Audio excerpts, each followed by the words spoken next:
გაგიჟდაო რა, მე მგონი კოტეჯებს უკეთებს გადაგატოს.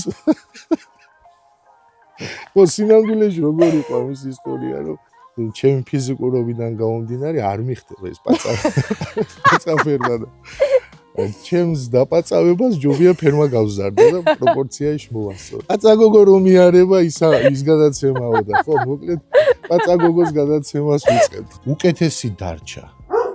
დაღერღილი სახით მიცემა რატომაც და დავწმუნდია მაშინ მე თვითონ. შარშან მარტი მოდიოდა მე მგონი მურმანის რომ გამოვაგზავნინე 10 ლივენური წიწილი. საკვებს და წყალსაც თავისუფლად აწოდებ, ჩაუდგამ.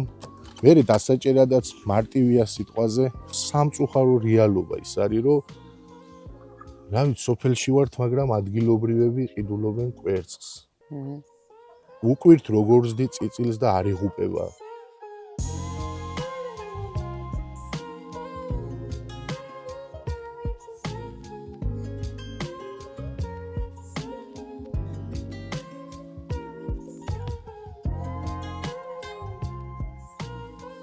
დვალები გურულები ხართ? არა. რაჭველები ვარ. რაჭველები. ეს დედულეთია ჩემი და ტკბილ მოგონებებს წამოვყევი ასე. დააგარია? ისი აქ გაზრდილი ვარ ძირითადად. ნატანებია ხო? კი, ნატანები, სოფელი ნატანები. აი თუ ეძებ გულწრფელობას, ნაღდობას თუ ეძებ, ხო, აი აქედან უნდა დაიწყო რა, ძებნა და ამ ხრივ რასაც ხედავ, ყველაფერი მართალია. კაცი თუ შეხვდება და რამეს გეტყვის, ისიც ნაღდია რა. წარეს გეტყვის თუ ტკბილს, ნაღდია და ვერ გაექცევი. საინტერესოა ამ კუთხით საქმიანობაც და ცხოვრებაც და სამშვილთან ერთად მოვედი და ასე ვთქვათ, გასარისკი არ მქონდა. დარწმუნებული ვიყავი და მოვედი. რომ გინდოდათ აქ ყოფნა. ხო. თავის გატანაც და საინტერესო ცხოვრებაც რთულია სოფელში რაღაც კონკრეტული საქმის გარეშე. ხოდა ჩვენ მოვედით პაწაფერმაში, მაგრამ არც ისე პაწაა თქვენი ფერმა რო უყურებ. ხო, რა ვიცი, შეიძლება იყოს. ძალიან ლამაზად მოწყობილი.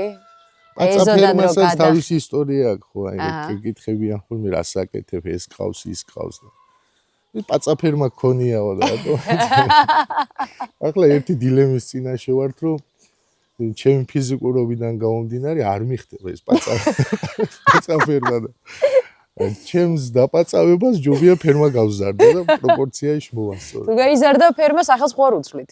არ ვიცი, ალბათ დავტოვეთ, ნახოთ.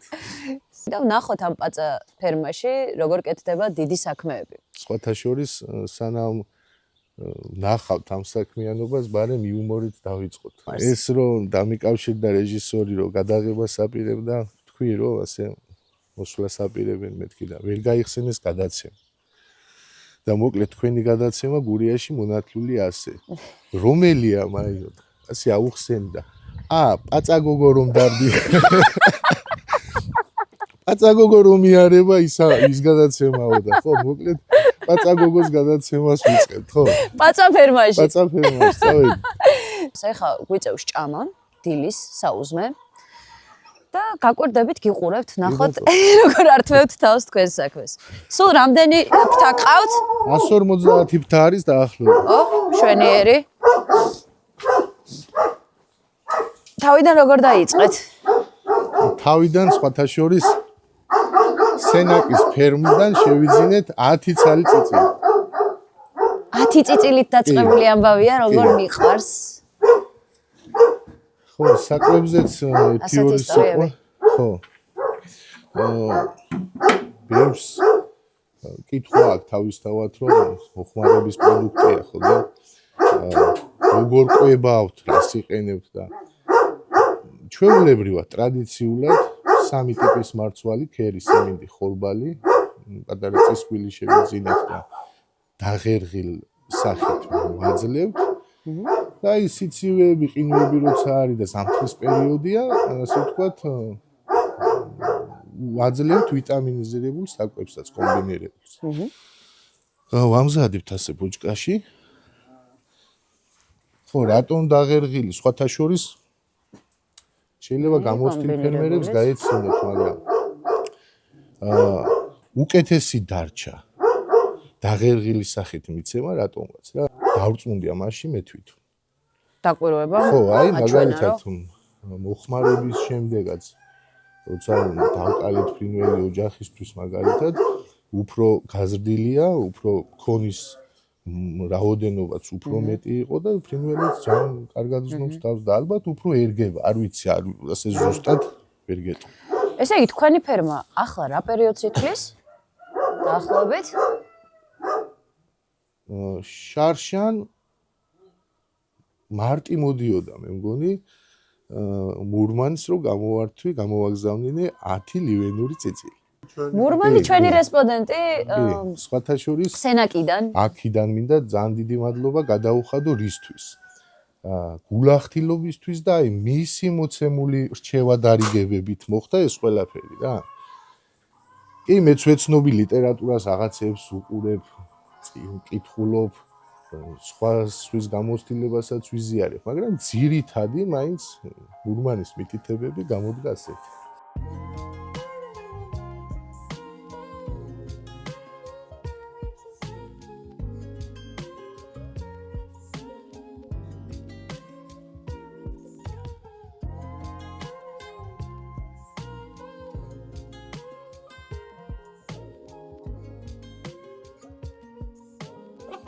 ალამაზები არიან. აქ სხვადასხვა ჯიშებია? ძირითადად ადგილობრივია და ლივენურ ნაჯვარი. ეს ლივენური რითაა გამორჩეული და რატომ მიიქცია თქვენი ყურადღება ასე ძალიან? ხო, პირველ რიგში არის ორი მიმართულების, მეკვერცხულ, მეხორცული მიმართულება და ასევე რაც ყველაზე მთავარია, ადგილობრივ გარემოს ეგუება ადვილად. დაავადებები ნაკლებად შეჩვეულია რა ამ პირობებს და ასე ვთქვათ, გამოდგა. ადაპტაციას შვენივრად გადის. ახლა ამათი წარმადობა მაინტერესებს საუკეთესო პირობებში, საუკეთესო მოცემულობაში, რამდენად საინტერესო შედეგებს დებს.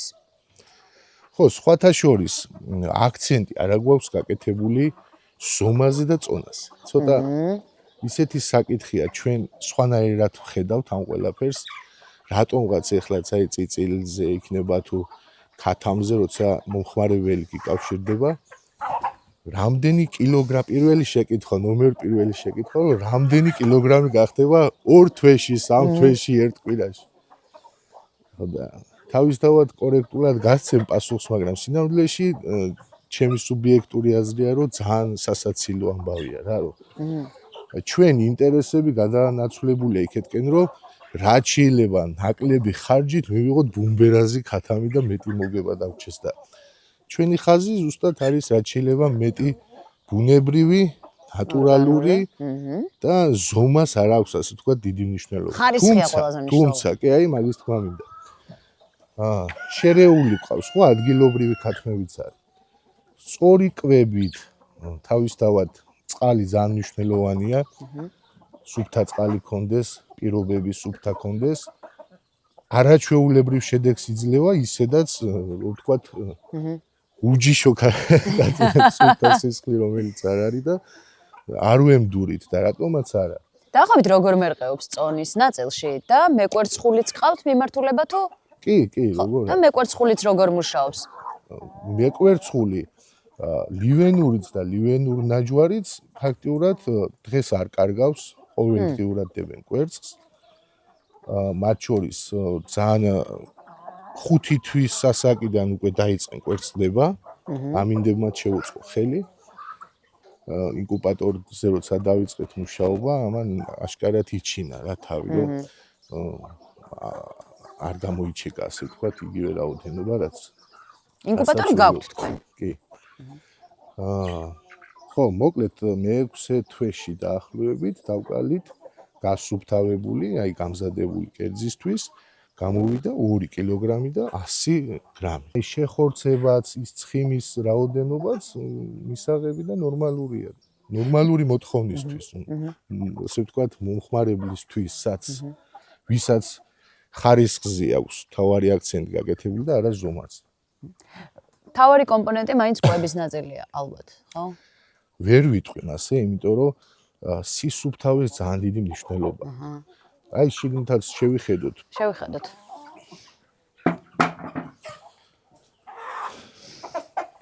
სისუფთავე ამ შემთხვევაში, როგორც საგემოვნო თვისებებზე ახდენს, გავლენას. ფრინველის ჯანმრთელობაზე, რა თქმა პირველ უნდა, რიგში. პირველ რიგში, რაც ავტომატურად დაკავშირებულია მის პროდუქტიულობაზე, ხო? კვერცხის მხრივაც და ხორცის მხრივაც.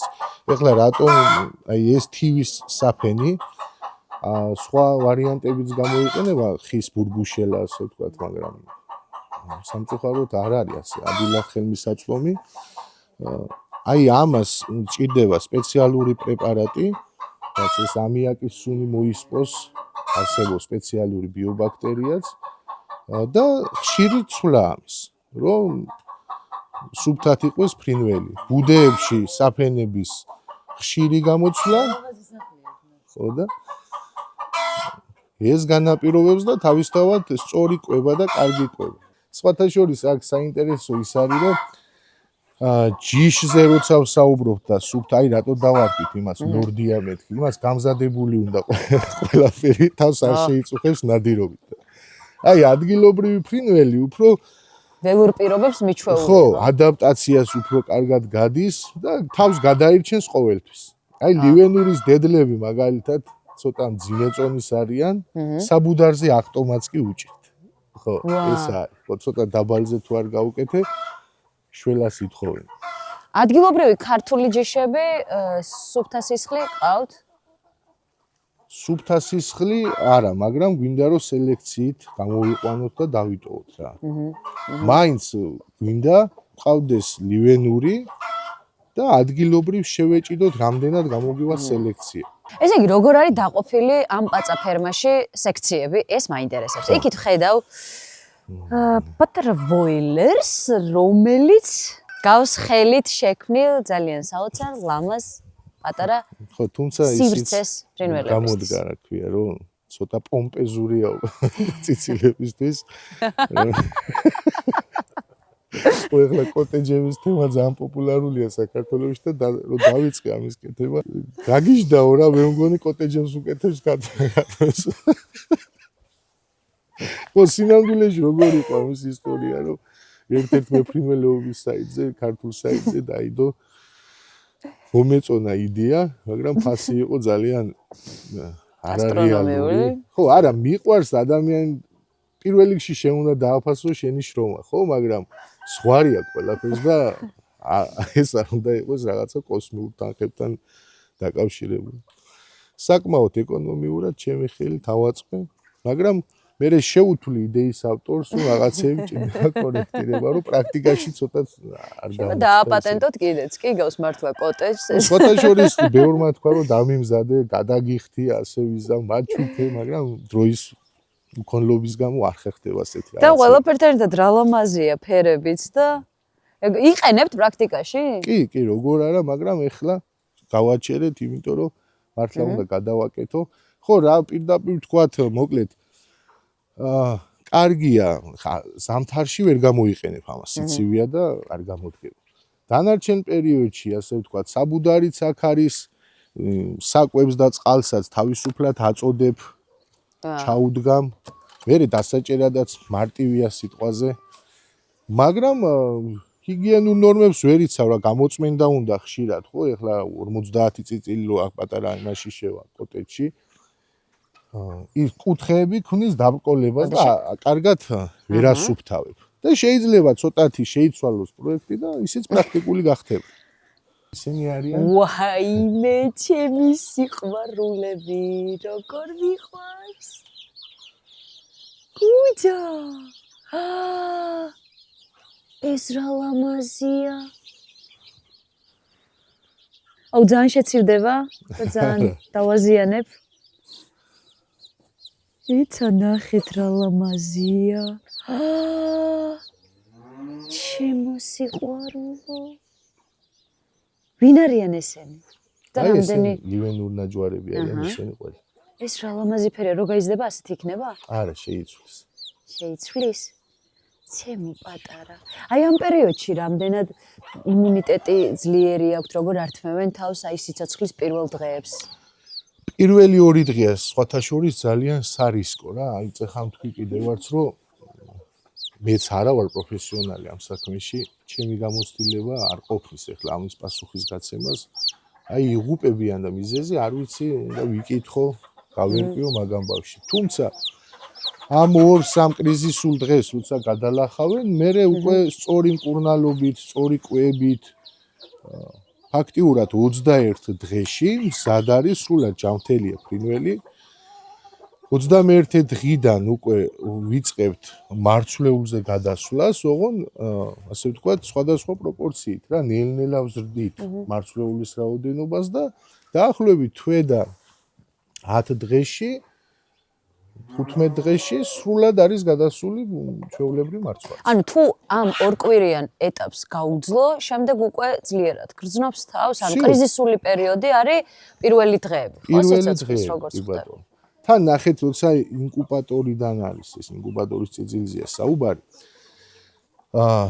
ის რომ საკენკი უნდა აიღოს, წყალი უნდა დალიოს, ამის მასწავლებელი არ აქვს. კრუხთან ერთად როცა არის, იმეორებს ავტომატურად კრუხის ქცევას და ამიტომ და შეიძლება იმიტომაც დაიღუპოს, რომ ვერ მიხვდეს, რომ უნდა ჭამოს და უნდა დალიოს და იმისაც ეშინია ხშირად, აი საკვებურია თუ წყლის ჭურჭელი ხშირ შემთხვევაში არც მიდის იქამდე, იმიტომ რომ ეშინია.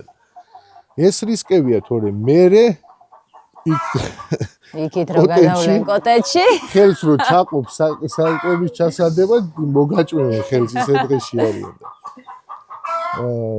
ჩვენი გეგმაც ასეთი არის ჩვენ არ ვფიქრობთ იმაზე რომ არიქა მილიონობით წიწილა ვაწარმოოთ ავიდეთ ასე ვთქვათ მთელი ქვეყნის მასშტაბით ჩვენი პირველი ამოცანა არის რომ ჯანმრთელი პროდუქტიული ფრინველი ადგილზევე გაიყვანოს მოსახლეობამ და რა ვიცი ხვავი და ბარაკა ყველას. ეხლა რა არის თავარი ამაში რომ პირველ რიგში ეს ყველაფერი ჩაფიქრებული იყო იმისთვის რომ ამას მიეცეს როგორი სახე იცი ცოტა საგანმანათლებლო კუთხითაც ბავშვებისთვის. ეხლა სანახაობას ისეც ვერ მოვაწყოთ ძალიან დიდი კონკურენტი ყავს დენდროლოგიური პარკის სახით ძალიან დიდი მასშტაბისა და არაჩვეულებრივი უნიკალური პარკია. ეხლა რა უნდა შექმნა შენ ისეთი რომ მასზე უფრო ლამაზი სანახაობა იყოს, აი სრული 64-ია ხო გაკეთებული, მაგრამ თავარი ხაზი ჩემთვის საინტერესო ის არის რომ აი ბავშვებს შეეძლოს მოსვლა და ჩაერთონ ასე ვთქვათ ფრინველის გამოკვებაში სხვადასხვა ტიპის ფრინველში როგორ ხდება, რა ხდება. ვიღაცა შეიძლება უცნაურად მოეჩვენოს რომ სოფელში რომელი ბავშვი უნდა დაინტერესდეს, მაგრამ სამწუხარო რეალობა ის არის რომ რა ვიცი სოფელში ვართ, მაგრამ ადგილობრივები ყიდულობენ კვერცხს. უკვირთ როგორ ზდი წიწილს და არ იღუპება. იმიტომ რომ 1000 რამეს თილობენ და არ გამოსდის. ნელ-ნელა დაიკარგა ეს გამოცდილება, ცოდნა და რა ვიცი მე ვშიშობ რომ როგორც ლომის და ვეფხვის სანახავად ზოოპარკში დავყავს ბავშვები ღმერთთან უქნას, მაგრამ ატომაც გონია რომ დადგება ალბათ ის დრო რომ ქათამიც ზოოპარკში იქნება სანახავი და ძროხაც და ღორიც. და მე ვთვლი რომ ბავშვისთვის ნებისმიერ ადამიანისთვის რაც უფრო ემოციურ კავშირშია თავიდანვე ხო ეს ძალიან სკოლამდელი აღზრდა იქნება თუ საშუალო განათლება უპირველესია რომ ბუნებასთან მეტი კონტაქტი ქონდეს ბავშვთან. თქვენი დაკვირვებით როგორ ხსნით ამას? აი სამი შვილი ყავთ როგორც მითხარით, ხო? და როგორი იყო მათთვის აქაურ პირობებთან ადაპტაცია და რამდენად ჩართულები არიან თქვენთან ერთად აგრარულ ცხოვრებაში? თავისთავად ამ ნაბიჯს ერთგვაროვანი შეფასება არ მოყოლია რომ აი ბავშვები ცოდვა, ახალგაზრდები სად მიდიხართ, რა გინდათ სოფელში. ბავშვები არ დაღუპოთ. ბავშვი ქალაქი უნდა რაღაცა სხვადასხვა განვითარების. მოგიხდათ ამ წნეხის გავლა? კი, როგორ არა ეს შიდა წრიდანაც და ასე ვთქვათ საერთოდ რომ არაფერს კავშირში არა ისეთი ადამიანის გაძლევს ასეთ გულითად რჩევებს. ხო და ეს კარგად ნაფიქრი, გააზრებული ნაბიჯი იყო, ამიტომ ამ წინააღმდეგობებს დიდი მნიშვნელობა არ მივანიჭეთ. მაინც იქეთკენ წავალთ რომ ხასიათის ამბავია ალბათ და აღზრდის ამბავი. ეხლა არის ბავშვების კატეგორია და ტიპი, ვერ გააჩერებს სოფელში მაგალითად, რაღაცა 2 დღით შეიძლება, მაგრამ მობეზრდება და წავა. თუმცა დაინტერესება მათი შეიძლება, რა თქმა უნდა, ყველა ბავშვი ამის რესურსი. და ჩემ შვილებთან დაკავშირებით არ მქონია ეს პრობლემები, უყვართ აქაურობა, ალბათ ჩემი გავლენით შეიძლება მე ვახდენ გავლენას ამაზე. ისიც მაკმაყოფილებს ამ ეტაპზე, რომ ჩემმა შვილმა მისი თვალით დაინახა, როგორ კვერცხი როგორ გადაიქცა წიწილად, წიწილი ქათმად და წეხარაზეც ვისაუბრეთ ამ გადაგვარებულმა მოთხოვნებმა, რომ აი ქათამი რამდენი კილო იქნება. Ama ყველაფერმა გამოიწვია გემონური თვისებების ცვლილებაც არის თაობაში უკვე. ხო, არიან ბავშვები, რომელსაც შინაური კვერცხის არაფერი არ უნდა. არ მოწონთ. არ მოწონთ, ხო, ჩვენ დროს სხვა იყო, ხო?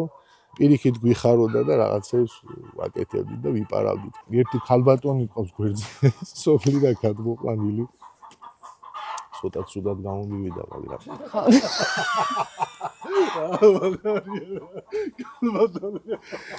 ხო, დავარქვით მერიკო, სოფელი მერიიდან ყავს წამოყვანილი. ძალიან უცნაური ხასიათის არის, იმედი ამოჭრი მე თუ არა. ეს ჯანკარა და ირა დამოჭრა. ხო, არა მოჭრიდა, მე უნდა გამწიროთ. რა ვიცი, არ მინდა არავისთან ჭიდაობის სამცალია ძროხა იძახის. უნდა მივხედოთ. გაგვეცანით მერიკო. მარტო ცხოვრობს? ჯერჯერობით მარტო ცხოვრობს. დაურღვიოთ ერთი მყუდროება მაშინ. ეს არის ჩვენი მერიკო. ვაიმე, ეს ის ხო არ არის პატარა ფოტო რო ვნახე თქვენ Facebook. ეს არის ძალიან უზნეური საქონელი, ხმაურიანი, თელი სოფლის შემაწუხებელი. მართლა? რაღაცა არ ეთყობა. ისე გმასპინძლობს მშვიდად აუღელვებლად და ეხლა გაკვირდებათ და მაგ პროცესშია თუ არა. რა საყვარელია. რამდენი ხანი რაც გყავთ? წელიწადი გახდება, ხო, წელიწადია რა ზუსტად. ჭამს თუ სვამს თუ ძინავს, ყოველთვის ბღავის და და ბოლო გამოიკლეთ იქნებ რა მააწუხებს თუ ხო, მაგ სხვათა შორის ცალკე თემა არის და ძალიან გაგიგრძელდება რაც. რო რამე აწუხებს ვეტერინარი გჭირდება. ესეც პრობლემაა. მოძებნო ადამიანი თავის საქმის მცოდნე, არა მარჩიელი დაუშვათ, მარჩიელი და ასე თქვა ცვლილებურ ტრადიციებზე დაყნობილი მკურნალობა ბევრი არის. აი მაგალითად ეს პირველი სულფეხა პირუტყვი იყო, რასთანაც შეხება მქონდა, შემჭამა, ხო ხედავ? და პირველი შეხება იყო, არ ვიცი, არასდროს ეხლა მე პირადად არ ყოფილი ვარ ჩართული საქონლის მოვლაპატრონობაში და საფხულში შევამჩნია, რომ ბევრი მკმენარები და ბუზები ეხვია თვალს. შემეცოდა უბრალოდ. და ვიკითხე, რომ როგორ უშველო მეთქი, ხარც უცოდი თუ რაიმე პრეპარატი იყო და ხო იცი ის არის. ძველი მჩხიბავები და რაღაცები. რაღაცა ძმრიანი წყალშიო ახალგაზრდა ყვავის კონი და ხო და ეს არაფერი ამას მოძებნი კარგი ამ რაღაცა ხო იცი ცეცხლი წყალი და რაღაცეები რო არის ასეთი ამას მოძებნი ბუნებაში არ არის პრობლემა მაგრამ ყველაზე რთული მომენტი რა მასწავლეს რომ ეს უნდა დაიგუბო პირში და შეაფურთხო და თვალებში და არაფერი აღარ შეაწუხებსო და აი მანდ მივხვდი რომ ცოტა სხვაგან ვიყავ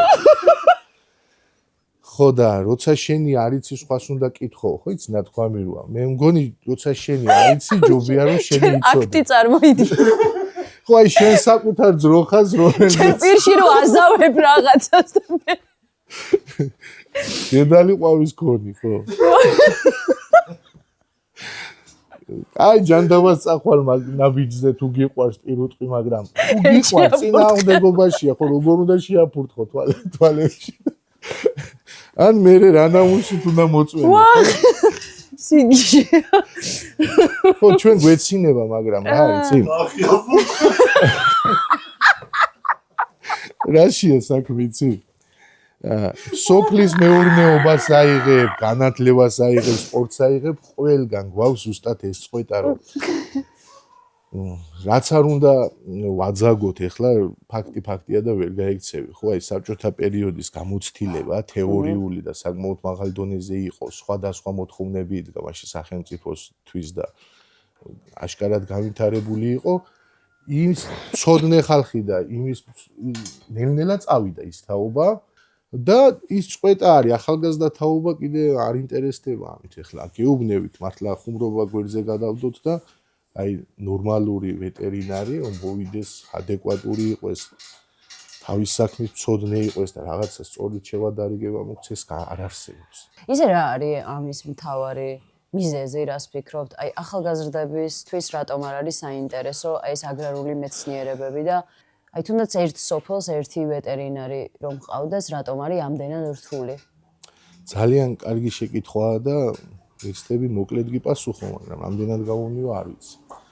მიდგომებში ალბათ ყველაზე დიდი პრობლემა და ხშირად აი ელემენტარული ავიღოთ, რომ დღესაც გინდა სოციალური ქსელი ავიღოთ, გინდა ჩვენს ირგვლივ ადამიანები რომ სხვა ადამიანს შემჭამამ ძროხა სხვაგან დავდგეთ.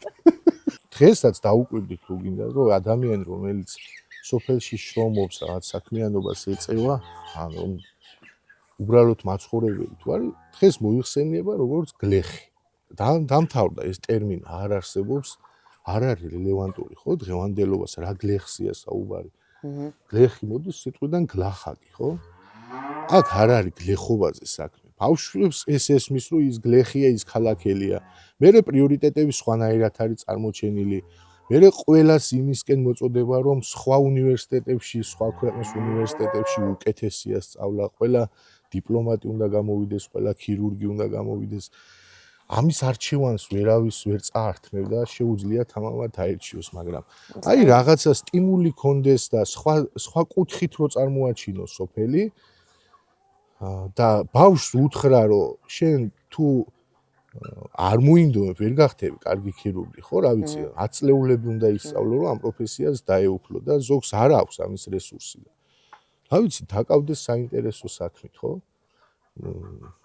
ეს ვიცი ბუნებასთან კავშირი მისთვის პირველ რიგში უკეთესია და ჩვენ უნივერსიტეტებიც სხვანაირად აპრიორიტეტებენ ფაკულტეტებს და რომ ნახოთ შეიძლება იურიდიულ ფაკულტეტზე, სამედიცინო ფაკულტეტზე და სხვა მეცნიერებებზე ტევა არ იყოს სტუდენტების და არის უნივერსიტეტები, სადაც მთლიანად გაუქმებულია და უშუალოდ აგრარული მიმართულება. გაიხარეთ, პაცა ფერმა, ასე შეგიძლიათ იპოვოთ Facebook გვერდზე ეს შესანიშნავი ადგილი, გარემო, შეგიძლიათ ესტუმროთ ღია თქვენი კარი, როგორც ვიცი, ბავშვებისთვის განსაკუთრებით და მოკლედ ჩვენ ერთი კვირით გემშვიდობებით, მომავალ კვირას ერთმანეთს შევხვდებით დროებით.